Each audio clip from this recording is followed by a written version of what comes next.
y el tema sería Voces en el debate, Alejandro Arrio y la batalla por la fe. Bueno, habrá un par de nombres más, entre otros, claro, no puedo dejar mencionar el único español que participó en el concilio, que era Ocio de Córdoba. No sé, ¿hay cordobeses aquí? No, nadie. Pero bueno, andaluces hay, esto ya lo sé. Entonces, de él también vamos a hablar en su momento. Y vamos a intentar hacer lo mismo que ayer. Intento ser un poco imaginativo en la manera como lo hablo para que nos facilite un poco el acceso a todo este acontecimiento. Por lo tanto, os doy la bienvenida a este viaje fascinante al corazón del Concilio de Nicea. Y si luego el jueves vais a volver a casa, si alguien os pregunta dónde habéis estado, no digáis en Piedra Laves. Dicen, pues vengo del Concilio de Nicea, ¿vale? Porque lo tenéis tan presente que como si hubieseis estado ahí. Si consigo esto solamente un poco, ya me siento dichoso y feliz. Por lo tanto, permitidme transportaros al lugar de los hechos. Y ahora pues vamos a entrar en este palacio imperial, del cual, por cierto, si alguien tiene la idea de viajar a Nicea o lo que queda, no queda nada, ¿vale? Esto es simplemente para que luego nadie dice, bueno, ¿dónde está el palacio? No hay palacio, ¿vale? Entonces, aquel entonces sí había un gran salón donde se celebraba el concilio, que obviamente había más que una sesión. Esto se extendió durante casi 3 meses. Intenta imaginártelo, es un espacio majestuoso, cual palacio, columnas de mármol blanco, se alzan a un techo dorado. Bueno, esto no me lo invento porque esto, bueno, alguno que otro lo ha descrito, ¿vale? Por esto lo sabemos. Hay mosaicos intrincados en el suelo y también hay lámparas de aceite que están humeando, aumentando el calor y enviando su humo al aire. El aroma del incienso es dulce, es pesado y llena los pulmones. Si te hace un poco sonámbulo, eso también. Allí presentes hay unos 300 obispos, algunos hablan de 350, bueno, el número exacto es desconocido, pero en esa categoría estamos hablando. Están, como dije ayer, sentados en bancos de madera. Eso te mantiene despierto. Por esto en muchas iglesias no lo cambian, porque no encuentras ni modo de encontrar una postura agradable. Y esto supongo que es la intención.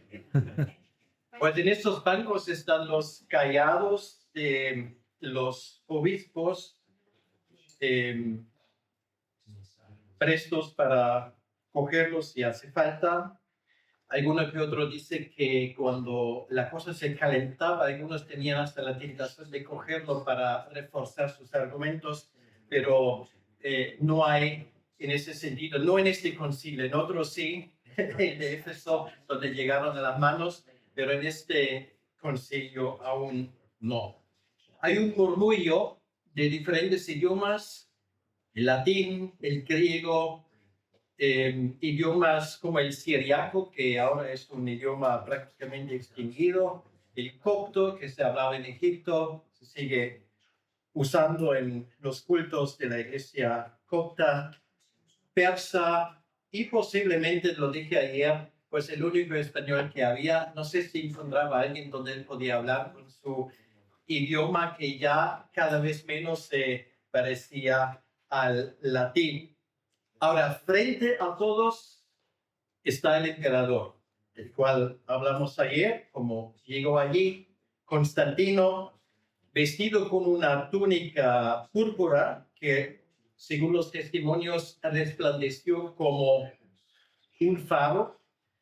Las joyas que tenía puesto, destellando en su cuello, una corona dorada brillando en su cabeza y los observa desde un trono elevado en un estrado enfrente, según los testimonios que tenemos, con sus ojos firmes y evaluadores.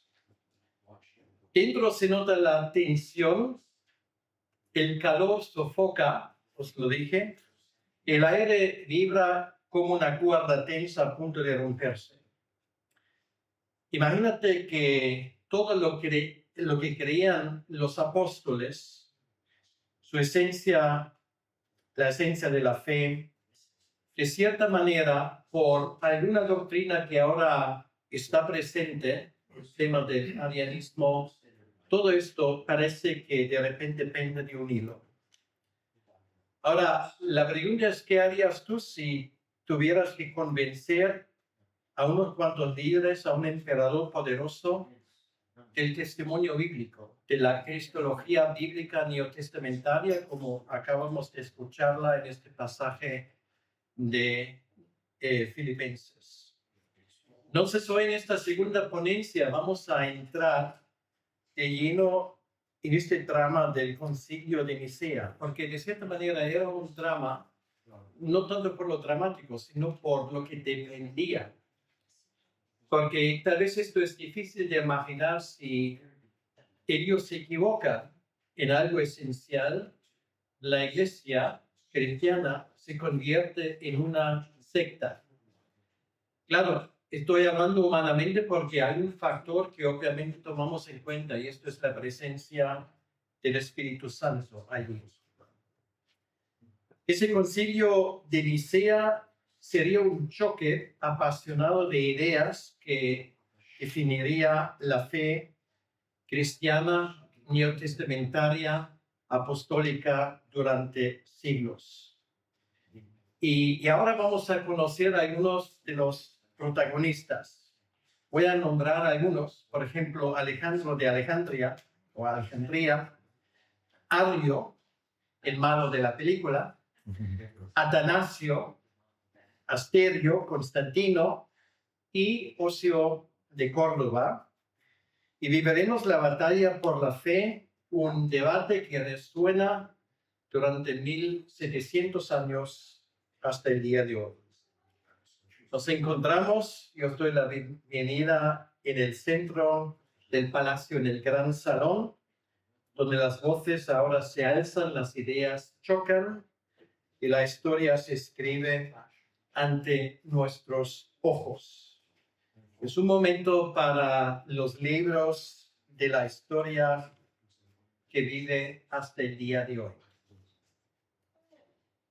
Para entender ese debate, pues voy a mencionar algunas cosas que mencioné ayer. Aprendí de mi esposa que hay que repetir las cosas para que se aprenda con más facilidad. Por lo tanto, no es una negligencia mía, sino estoy intentando hacerle caso. Para entender este debate, retrocedamos un poco y repasemos esa historia. Hace apenas 12 años pasó que, bueno, en el año 313, el famoso Edicto de Milán, promulgado por Constantino y Licinio. Eso liberó a los cristianos de la persecución. El alivio que se respiraba en círculo cristiano era descomunal. Las catacumbas, estos túneles fríos y oscuros, pues en el subterráneo de Roma se vacían. Ahora familias enteras, de hecho iglesias enteras pueden orar en público. De hecho, más todavía, se construyen las primeras iglesias de adobe o de madera de forma muy sencilla. Eusebio de Cesarea, nuestro cronista fiel, lo describe así en su historia eclesiástica. Cito: la luz de la paz brilló de nuevo y los cristianos liberados cantaban himnos de victoria a Dios, el autor de todo bien. Pero la libertad trajo un desafío inesperado, como ocurre tantas veces. La persecución unía a los cristianos en el sufrimiento. Ahora, la paz los divide en las ideas. En Alejandría, un centro de saber y fe, estalla una disputa teológica que sacude a la iglesia. Y es la pregunta: ¿quién es Cristo? ¿Es Dios eterno igual al Padre en todo o es una criatura creada por Él, semejante a los ángeles, de todos modos no plenamente Dios? Esa pregunta no es un juego de palabras, toca el corazón de la fe, la esencia de la salvación. Porque si Cristo no es divino, ¿cómo puede redimirnos? ¿Puede unirnos a Dios si Él no es divino? Y Eusebio escribe: una chispa en Alejandría encendió un gran incendio, dividiendo la iglesia en bandos. Esto era, podríamos decir, la primera gran división que se notó en la iglesia cristiana, por lo menos en una división que de cierta manera tenía que ver con toda la extensión del Imperio Romano. La controversia iniciada por un presbítero llamado Arrio se extiende como un fuego por el imperio, desde Egipto hasta Siria y desde Roma hasta Persia. Sócrates Escolástico, un historiador del siglo V, relata, cito: la discordia de Arrio amenazaba la paz de la iglesia, y Constantino, viendo el peligro, buscó sanarla con un concilio universal en Nicea. Constantino era un emperador que ahora anhela un imperio unido. Y él ve en esta división una amenaza no solamente espiritual, sino sobre todo una amenaza política. Lactancio, un testigo de la época, escribe en una obra que se titula Sobre la muerte de los perseguidores: Constantino, movido por la piedad y el deseo de unidad, quiso fortalecer la fe cristiana. Y así nos encontramos en Nicea, en el Palacio Real, en mayo del año 325, en un salón inmenso donde se juega el futuro, humanamente hablando, de la iglesia.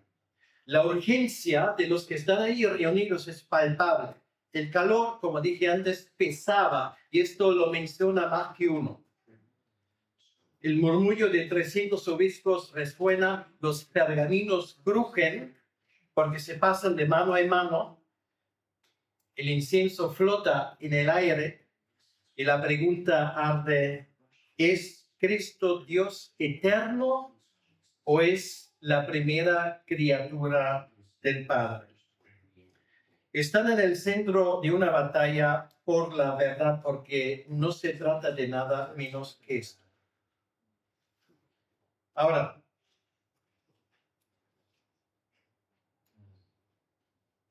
antes de sumergirnos en las profundidades del debate teológico, vamos a detenernos un momento para palpar un poco más la esencia de Nicea en esos meses de mayo a julio.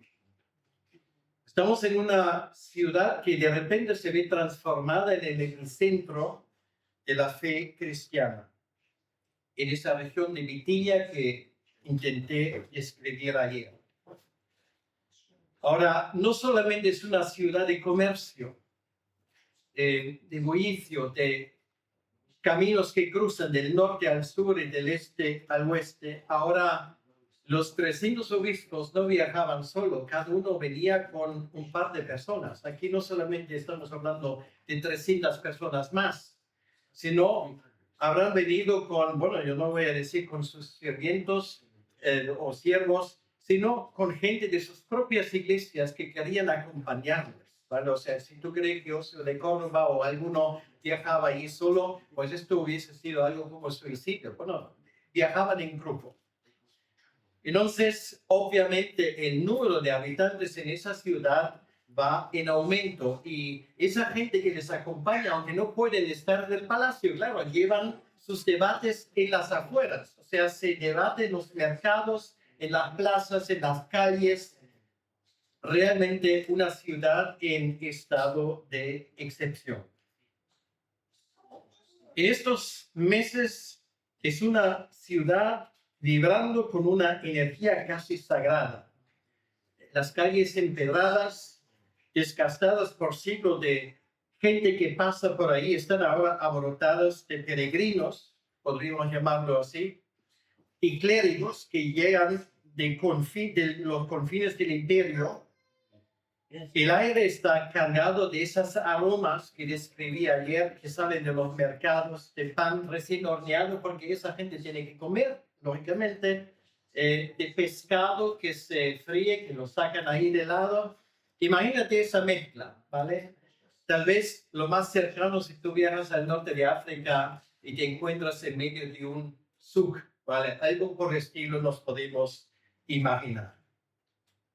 Y luego también se escuchan los cánticos suaves entonados por grupos de fieles. Lo estamos escuchando flotando desde esquinas y patios, a veces en griego, a veces en latín, a veces en siriaco, a veces en copto, y ven tú a saber en qué idioma más. Por lo tanto, Nicea en ese momento respira lo que hoy se dice el aire de una ciudad multicultural. Había gente realmente de los cuatro costados del Imperio Romano. Y Eusebius de Cesarea captura esa atmósfera en su obra Vida de Constantino cuando escribe: Nicea se convirtió en un lugar santo donde obispos de todo el orbe se reunieron para glorificar a Dios. Ahora, Constantino, con su visión imperial, ha transformado Nicea en el escenario perfecto para este evento histórico. Eran sus órdenes que han llegado a ser ejecutado a pie de letra, han llenado la ciudad de actividades. Posadas rebosan, cada persona que pueda alquilar una habitación lo hace obviamente al triple del precio normal, como esto ocurre también hoy en día. Hay mucha gente que busca hospedaje y la ciudad obviamente se está lucrando de esto. El esfuerzo logístico era impresionante. Hay carros que crujan al llegar con suministros, porque toda esa gente tiene que comer, ¿vale? Hay que llevar más pescado, hay que llevar más trigo, hay que llevar para aquellos que tienen un paladar exquisito, que seguramente habría algunos un poco más de carne, los olivos, para el aperitivo, por supuesto que no falte el vino. Hay mensajeros que están galopando de un lado por otro por esos caminos, llevando cartas selladas con el sello imperial. Soldados lo vemos patrullando discretamente, asegurando la paz en una ciudad que hierve de fervor. Otro historiador de la Iglesia, Sócrates Escolástico, nos escribe: Constantino proveyó todo lo necesario, desde el alojamiento hasta escribas, para que el concilio brillara como un faro de fe. Quiere decir, esto requirió un esfuerzo logístico sin precedentes. Y eso también hay que mencionarlo, porque nosotros tenemos, bueno, un concilio con 300 obispos, bueno, como si esto fuera un meeting de un club de fútbol local. Esto realmente era un gran acontecimiento, posiblemente algo que nunca ha pasado en la historia de la humanidad a este nivel. Entre esta marea de fieles, un hombre, y ahora llegamos a esto, de España se alza como un pilar. Esto es Ocio de Córdoba, obispo de una ciudad bañada por el Guadalquivir. Bueno, hay gente que lo sabe mucho mejor que yo, cuya voz resonaría en el corazón de Nicea. Ocio nació en el año 256 en una familia hispano-romana y fue elegido obispo de Córdoba en el año 294.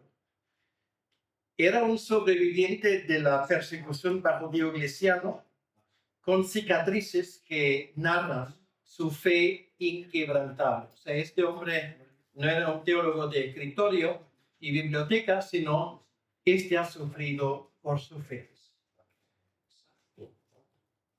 Ocio fue, y esto es lo interesante, consejero, incluso algunos dicen quizás el artífice de la conversión del emperador Constantino y del edicto de Milán del año 313, que libertó a los cristianos de la sombra de las catacumbas.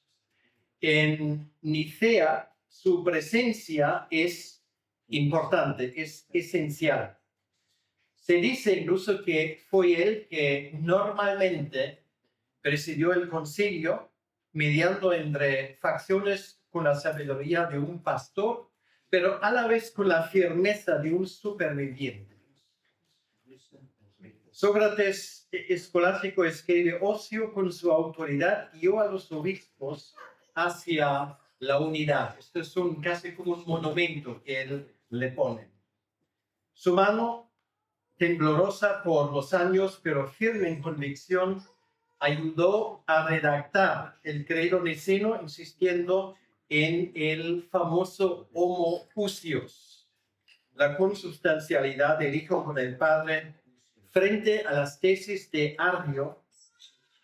Ahora, nos podemos imaginarnos a Ocio en el salón. Según los que estaban presentes, llevaba normalmente una túnica blanca, ya gastado por los muchos viajes que él hacía desde su lejana Hispania, y esto contrastó obviamente con el púrpura imperial. Su voz se dice que era una voz grave, serena, pero calma en las disputas, mientras sus ojos marcados por el sufrimiento brillan con fe. La delegación occidental es pequeña. Posiblemente de la provincia de Hispania él era el único, pero obviamente uno de los más importantes en el concilio. Tal vez había 5 obispos más de lo que podríamos entender el occidente, como por ejemplo Marcos de Calabria o Cecilianos de Cartago, pero de Hispania era el único que sepamos. Su legado trasciende Nicea. En el año 343 presidiría el famoso concilio de Sáltica. No era un concilio ecuménico, pero también importante. Y aunque acusado falsamente de arrianismo, al final de su vida murió en el año 357 en Sirmio, fiel a la fe nicena, como lo atestigua el mismo Atanasio. Y esto es casi como una absolución delante de la historia. La diversidad cultural es un espectáculo. Obispos de Antioquía con túnicas bordadas de motivos orientales conversan con clérigos de Galia, de piel pálida, porque allí no hay mucho sol.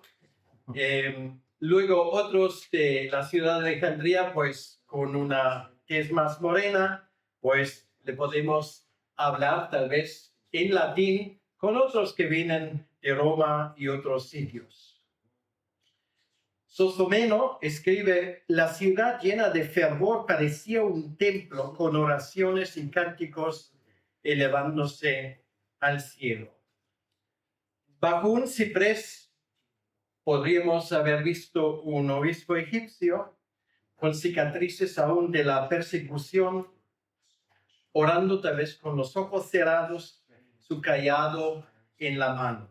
Cerca, un diácono joven de Roma lee un pergamino en voz baja, ensayando argumentos teológicos luego para el debate en el concilio. En una plaza hay peregrinos discutiendo rumores sobre el concilio, sus palabras entremezcladas con el tañido de campañas improvisadas que llaman a la oración. Ya hay campañas, cosa que antes no había. Esa mezcla de lenguas, rostros, acentos convierte a Nicea en un microcosmos de un cristianismo que ya tiene una cara universal e internacional. Un reflejo de la universalidad de la fe cristiana. Dentro del palacio, sin embargo, la atmósfera cambia a una solemnidad profunda. El salón principal, donde se reúnen los obispos, es un espacio sagrado. Columnas de mármol pulido que reflejan la luz, pero la atención se centra en los bancos donde se sientan hombres como Pafnucio, del cual hablamos ayer, con sus secuelas de la persecución que narran la resistencia bajo Diocleciano, o por ejemplo Espiridión, cuya fe sencilla evoca a los primeros apóstoles, fue él de Chipre. El aire está cargado de incienso, pero también de expectativa, como si el Espíritu mismo aguardara las palabras que definirían la fe. Eusebio escribe: el salón lleno de obispos era un espectáculo de piedad como un concilio celestial. El calor del verano pesa, pero la solemnidad enfría el alma. Bueno, igual que aquí. El murmullo de oraciones susurradas crea un eco suave, preparando el escenario para el drama teológico que está a punto de desplegarse. Estamos en Nicea, donde la fe respira y donde la historia espera. Hablamos ahora de otro de los grandes, Alejandro de Alejandría, el guardián de la ortodoxia. Es otro de los grandes protagonistas. Alejandro, obispo de Alejandría, un hombre mayor de barba gris. Bueno, esto no me lo invento, ¿vale? Pues esto siempre hay algún testimonio que nos lo dice. Lo que pasa es que hay que juntarlo para que esto parezca un poco un cuadro. Con una barba gris y espesa, ojos cansados pero llenos de fuego, un pastor que ha guiado la iglesia egipcia por años. Alejandría, su capital, en aquel entonces una ciudad vibrante, puerto concurrido, hogar de filósofos y teólogos. Es el crisol de la fe donde ideas profundas se forjan, pero también ciertas herejías, porque los alejandrinos, como vemos a lo largo de la historia, dan más que un disgusto a la iglesia. Alejandro ha visto crecer esta fe, pero ahora esa fe se encuentra con una amenaza. Arrio, un presbítero de su misma ciudad, predica que Cristo no es igual al Padre. Para Alejandro esto era inaceptable. Bueno, ambos se entendieron perfectamente porque hablaban el mismo idioma, aunque no teológicamente. Para Alejandro, las teorías, para llamarlo de alguna manera, de Arrio, eran absolutamente infumables. ¿Por qué? Porque él cree que Cristo es eterno, Alejandro, igual al Padre en todo, Dios verdadero de Dios verdadero. Y lo dice claramente: si esto no es así, la salvación se derrumba. Aquí no estamos hablando de pequeñeces, estamos hablando de cosas esenciales que definen la fe. Según los testigos, Alejandro se levanta, sus manos gesticulan, su rostro se ilumina. Y Atanasio, su fiel discípulo, escribe en su obra sobre los decretos de Nicea lo siguiente: Alejandro proclamó que el Hijo es consustancial al Padre y no una criatura, sino Dios verdadero. Se le nota su pasión. Exclama: si Cristo no es Dios, ¿cómo puedo vencer el pecado? ¿Cómo nos une al Padre eterno? Alejandro no solo defiende una idea, protege, para decirlo así, el alma de la iglesia, la esperanza de los fieles. Sócrates eclesiástico relata: Alejandro con sabiduría y celo refutó las novedades de Arrio buscando la unidad. Los obispos le escuchan con reverencia. Algunos, la mayoría, asienten, otros susurran y en unos pocos rostros se nota la disidencia. Alejandro, con su experiencia, su fe profunda, es un pilar en Nicea, un hombre que lleva el peso de la tradición forjada en la sangre de los mártires, en la sabiduría de Alejandría. Y Eusebio añade en su historia de la iglesia, Alejandro con autoridad pastoral guió el debate hacia la verdad. Si Alejandro predicara en su iglesia, le encantaría, porque era un hombre de convicciones, con palabras claras, sencillas, pero profundas. Y ahora vamos a ver los gigantes al malo de la película. Finalmente le vamos a presentar Arrio. Frente a Alejandro está Arrio, el hombre que realmente enciende el debate. Vamos a describirle: es alto, delgado, guapo, carismático. Bueno, en ese sentido de escucharle fue un placer, obviamente, por la forma como se expresaba. Con una voz clara que cautiva. Bueno, hubiese sido un político de película. No es un villano, como a veces se le pinta, sino un pensador lógico, un presbítero de Alejandría, formado en una filosofía griega, predicando en las calles de su ciudad. Arrio, sin embargo, cree que el Padre es eterno, el único Dios sin comienzo, y que el Hijo, Cristo, fue creado, el primero y más excelso, pero no igual al Padre. Su lema, citado por Atanasio en contra de los arianos, es audaz. Escucha. El Hijo tiene un comienzo, pero Dios es sin comienzo. Bueno, esto suena como el lema de un partido político, ¿vale? Porque esto realmente, los herejes pues tienen esto, son sencillos. Y la gente entiende lo que quieren decir, para bien o para mal.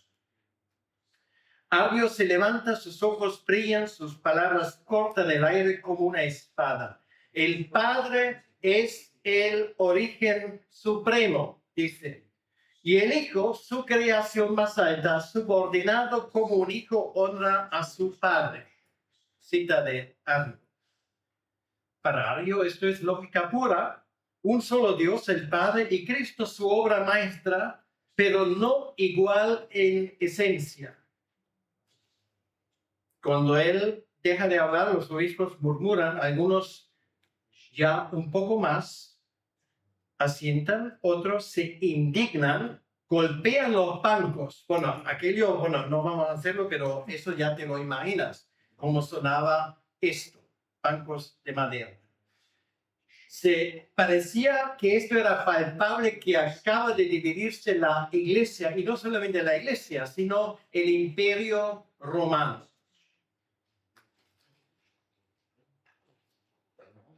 El emperador se queda de pie. Pero Arrio no busca destruir la fe, busca claridad. Bueno, no creen que quiero defenderlo, pero estoy intentando decir las cosas como eran, ¿vale? Yo no digo que ha sido un ejemplo a seguir, pero esto era su intención. Como hay muchos que con toda su bondad están destruyendo a la iglesia. En Alejandría sus seguidores cantaban himnos y siguen cantando himnos que él mismo escribió. O sea, no solamente era un predicador nato, sino también escribió canciones. Bueno, canciones de alabanza. Pues igual como hoy tenemos muchos que no sirven para nada, pues estos tampoco. Entonces, Arrio de cierta manera se convierte en el padrón de toda la cosa que se canta y que realmente son herejías cantadas, pero al ritmo muy bonito. Son opiniones mías, ¿vale? Bueno, ha salido un poco del manuscrito. Entonces, voy a citar un fragmento citado por Atanasio en su obra contra los arianos. Esto también tengo que decirlo, me vas a decir, bueno, y esa colección de cantos de alabanza, llámalo como quieras, ¿dónde está?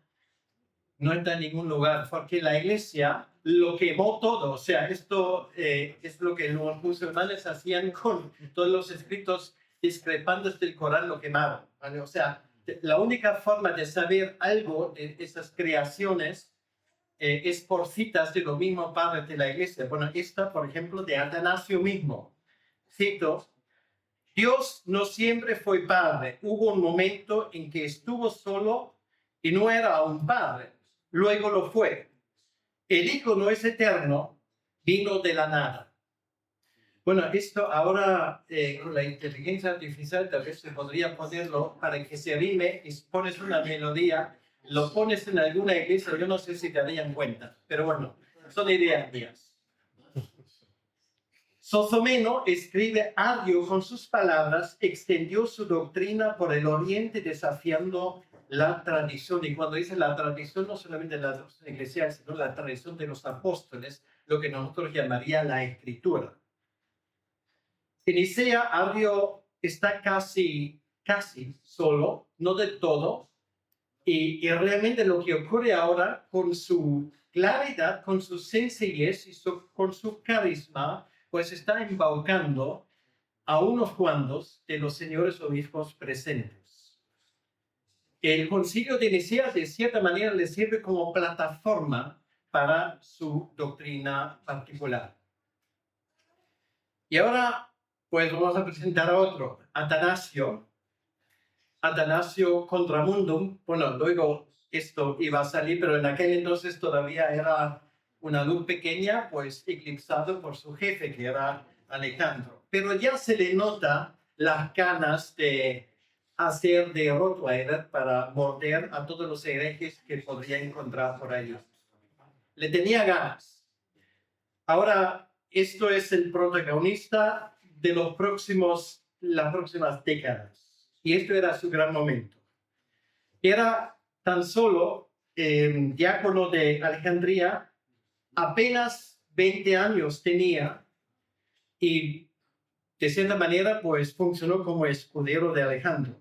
Era delgado, de estatura media, con ojos ardientes que parecen ver más allá y una voz joven como poderosa que resuena en el salón. Es brillante, no menos brillante que Arrio, apasionado sin miedo, un teólogo precoz que ya escribe tratados profundos. No sale del lado de Alejandro, siempre están juntos, pergaminos en mano, listos para hablar. Él cree si Cristo no es Dios eterno, igual al Padre, la salvación se derrumba. El Evangelio para él pierde su sentido. En su obra sobre la encarnación, Atanasio escribe: el Hijo de Dios se hizo hombre para que nosotros pudiéramos ser hechos divinos. Se nota su energía, se levanta su túnica sencilla, ondea, su voz corta el aire como un relámpago. Si Cristo es una criatura, no puede salvarnos, grita. Por eso yo también grito. Solo Dios vence al pecado, solo Dios nos une al Padre eterno. Una cita directa de uno de sus libros.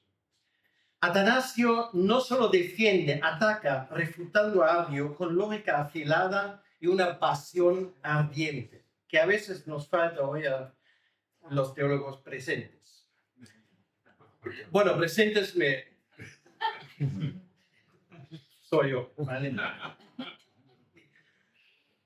Apunta a Arrio sus palabras rápidas, sus argumentos claros. Le imagino así, bueno, no apunta a nadie directamente, pero así tenéis que imaginar, si el Hijo tiene un comienzo, ¿cómo es Dios? ¿Cómo nos redime si no es eterno? El salón vibra, es como en un estadio de baloncesto. Los obispos, algunos aplauden. Bueno, esto no era normal, pero están realmente entusiasmados. otros susurran, otros miran de lado.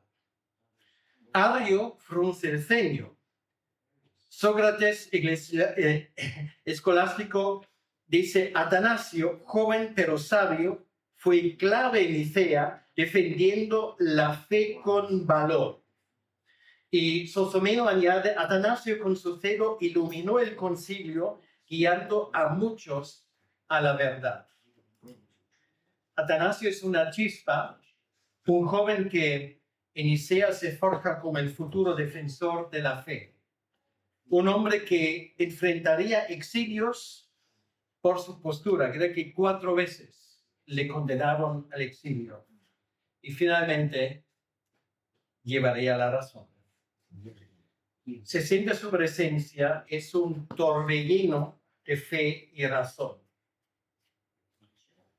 El debate no se limita a Arrio. Otros lo apoyan, que antes no abrían el pico, pero ahora sí.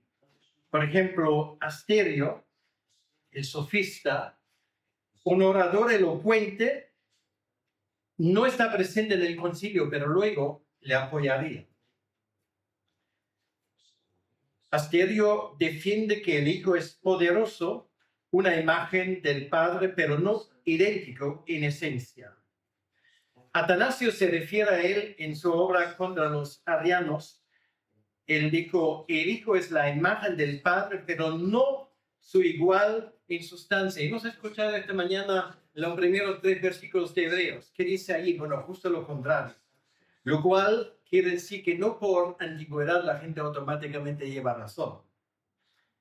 Los seguidores de Arrio en el salón son obispos del este formados en la filosofía griega. Ven en Arrio una verdad lógica. Algunos, como Eusebio de Nicomedia, que algunos han escuchado de él, no es el historiador, no es Eusebio de Cesarea, son 2 distintos. Eusebio de Nicomedia era un obispo influyente y él apoya finalmente las ideas muy cercanas ya en su propia persona al arrianismo.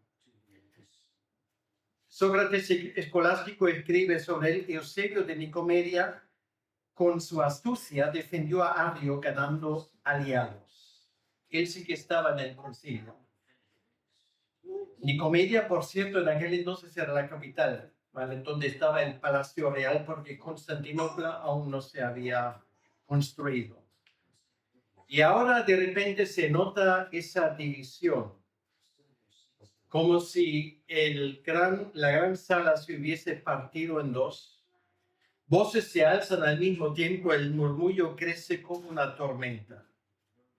Sosomeno nos describe la situación. Los discípulos de Arrio, con argumentos útiles, mantuvieron viva su causa incluso en Nicea. Estos obispos, con su lógica, su elocuencia, representan una corriente que no moriría en el año 325, que de hecho ha sobrevivido hasta el día de hoy, como sabemos. Fuera, más allá de los muros del Palacio Real en Nicea, los seguidores de Arrio susurran en las calles, discuten en el mercado, cantan himnos que enseñan que Cristo es creado. Y algunos dicen que los del otro bando pues les respondieron con cánticos diciendo que Cristo sí que es Dios plenamente. O sea, era una lucha de canciones.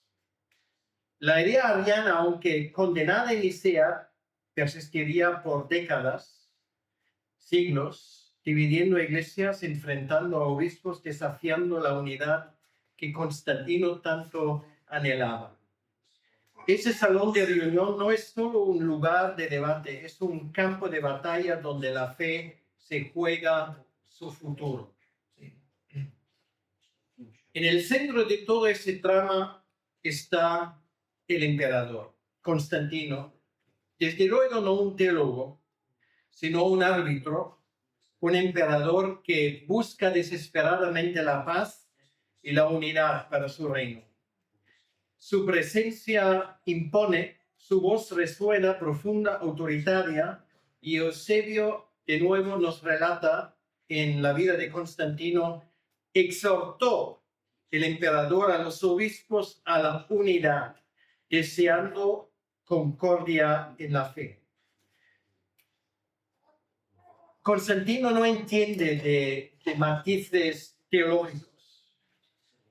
Palabras griegas como usía o hipóstasis le son completamente ajenos. Pero él entiende una cosa, con ese olfato de político que le caracteriza a él y a muchos otros, él sabe que la división de su reino lo iba a hacer cada vez más débil. Por eso él quiere una fe unificada, un credo que una a Roma, Alejandría, Antioquía y todas las demás urbes de su reino.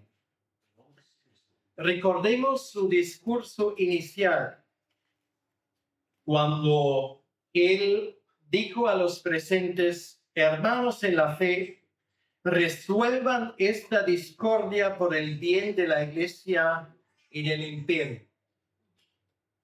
Se le nota en más que una sesión su impaciencia. Escucha a Alejandro con su pasión, escucha a Arrio con su lógica, escucha a Atanasio con su fervor. A veces se le ve fruncir el ceño, a veces tamborilea los dedos. No era un paradigma de paciencia y se le habrá cruzado por la mente, bueno, habría que exiliar a todos estos y sustituirlo por gente que hace lo que yo quiera. Pero esto obviamente no era una opción. Sócrates escolástico dice: Constantino con autoridad buscó apagar la discordia, pero su paciencia tenía límites y estaba a punto de agotarse esta paciencia. Está listo a intervenir, a forzar la unidad si es necesario, incluso exiliando a los disidentes. Y algunos dicen le daría igual de qué bando fueron, y luego efectivamente iba a dar muestras precisamente de esta actitud. Pero su papel de complejo no es un obispo, no lleva túnica sencilla ni cicatrices de la persecución. Es un emperador, es un político vestido de púrpura con legiones a su mando, un hombre que mezcla fe y política. Está aquí en un salón, un árbitro entre ideas, entre fe y poder, pero no más. Seguimos con el debate del corazón de Nicea. Finalmente Alejandro se levanta y con voz firme él dice: el Hijo es eterno, uno con el Padre, Dios de Dios. Bueno, son palabras que de forma similar luego formarían parte, de hecho, de la confesión de Nicea. De nuevo, cuando él termina su intervención, los obispos presentes aplaudan. Inmediatamente le responde Arrio, sereno pero audaz, su figura alta que destaca. ¡No!, exclama. El Hijo fue creado, subordinado al Padre, el primero de todos. Murmullo crece. Algunos asientan, otros golpean los bancos por rabia y algunos incluso se levantan como si quisieran salir de la sala. Y es cuando de nuevo Atanasio salta, su voz feroz corta el aire. Una vez más dice: sin un Cristo divino no hay salvación. Y señala directamente a Arrio. Si el Hijo tiene un comienzo, ¿cómo puede ser Dios? ¿Cómo nos puede redimir? Y ahora todo esto parece un hervidero. Voces se superponen, manos gesticulan, el calor es sofocante, el humo de lámparas, porque no había luces eléctricas, además te pica en los ojos. Dice Eusebio que el concilio en este punto fue un torbellino de argumentos, pero la verdad se buscaba su camino como el agua busca la vía. Y Sócrates escolástico añade, las palabras volaban como flechas y cada obispo defendía su fe con fervor. Ahora, voy terminando, ¿vale? Pero haz un último esfuerzo. Ahora, imagínate que fueras uno de los obispos presentes. Bueno, eso va también por las damas, ¿vale? Estás allí sentado con el calor que hacía y las ganas que tenías ya de dormir. ¿Con quién estarías? Claro, tú me dirías, por supuesto, con Atanasio y con Alejandro. Pero ponte en esa situación, ¿vale? Lo que para nosotros hoy es claro como el agua, para muchos no era tan claro, porque obviamente la argumentación, como intentaba decir de Arrio, era una argumentación con cierta coherencia. Yo no digo en todo con lógica, porque ahora la lógica, ¿qué quiere decir en ese contexto? Entonces, otros con Arrio susurran: Cristo es creado, el primero, pero no el Padre. Se siente la división. Y se añade Sosomeno, el debate en Nicea fue intenso con argumentos que resonaron en todo el imperio. Constantino lo observa con rostro tenso, su mano apretando el trono. Yo no sé, se vio ciertamente sus dedos blancos, yo me lo imagino así. Ahora se ve que están pasando pergaminos, se intenta llegar a un consenso. El aire vibra, el futuro de la iglesia pende de un hilo, humanamente hablando. Ahora, vamos a reflexionar para terminar esto sobre esa batalla. Alejandro y Atanasio ven en Cristo al Dios eterno, la clave de la salvación, el Hijo que nos une al Padre. Arrio ve la lógica. Un solo Dios, el Padre, y un Hijo creado, subordinado, una jerarquía clara. Constantino ve la política, necesita unidad para su imperio. Un credo que une a todos.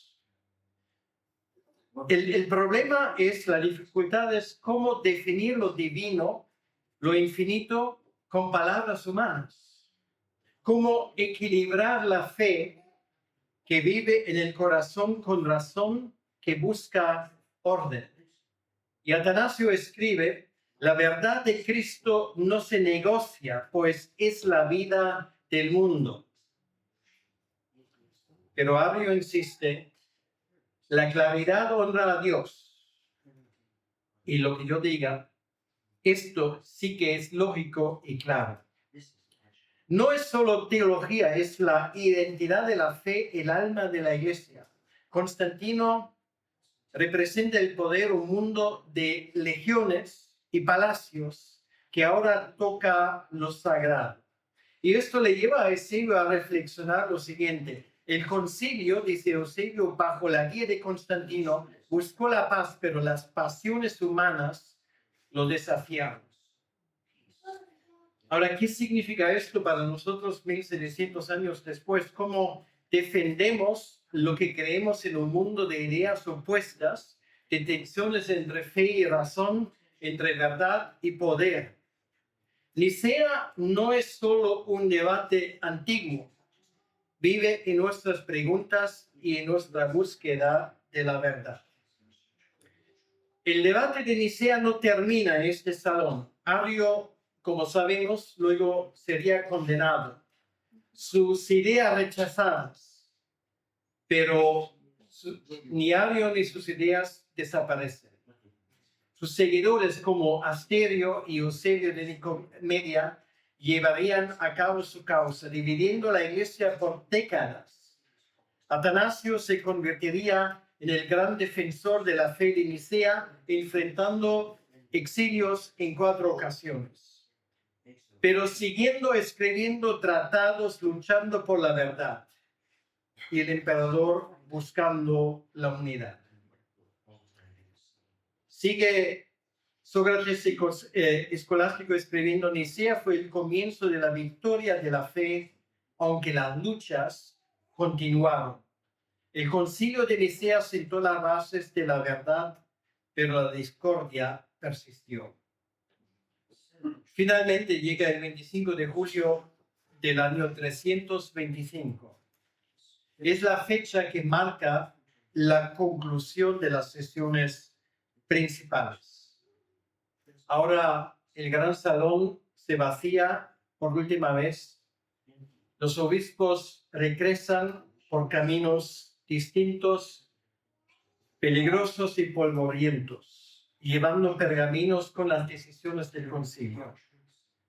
Pero las palabras de Arrio, de Alejandro, de Atanasio resuenan, llegando a las iglesias lejanas.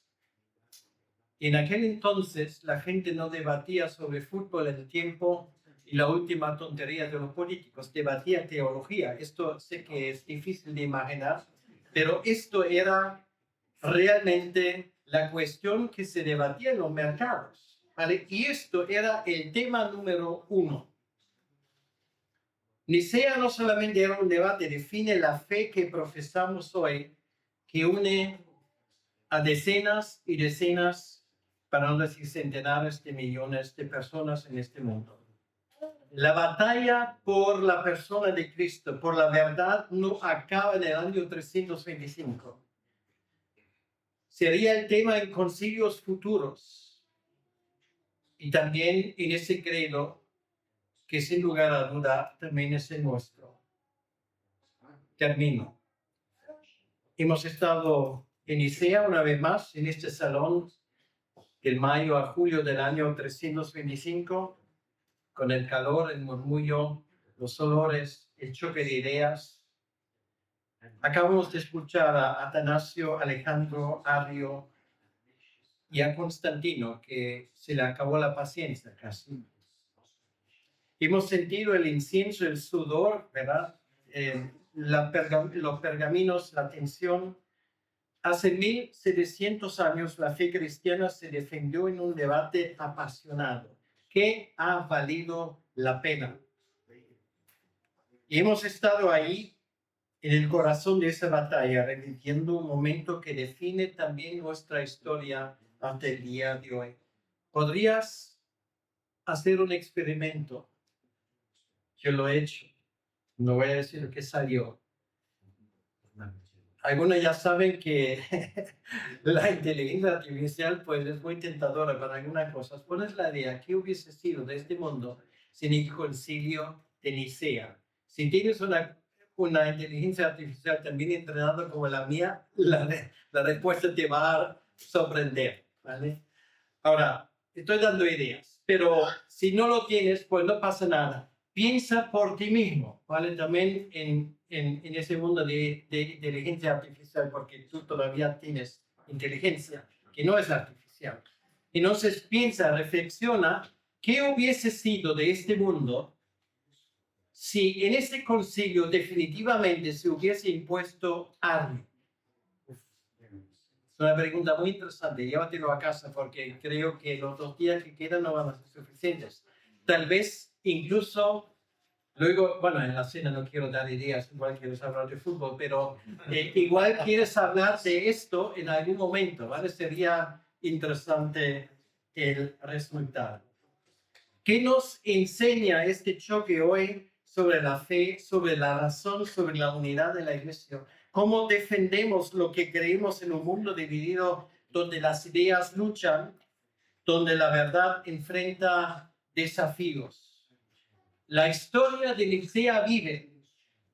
Nicea no es pasado remoto, es nuestra fe, nuestra iglesia, es nuestro hoy. En nuestra próxima charla mañana entraremos al momento culminante del concilio. Tengo que hacer este tipo de publicidad porque en la telenovela también lo hacen. Ahora vamos a hablar de la creación del credo de Nicea, porque esto no cayó del cielo, como hemos escuchado, donde se define el centro de nuestra fe en palabras sencillas que buscan capturar lo infinito. ¿Vale? Esto es el desafío, nada menos. Pues entonces, muchas gracias por viajar conmigo. Y mañana a la tercera va la vencida. Pues, muchas gracias.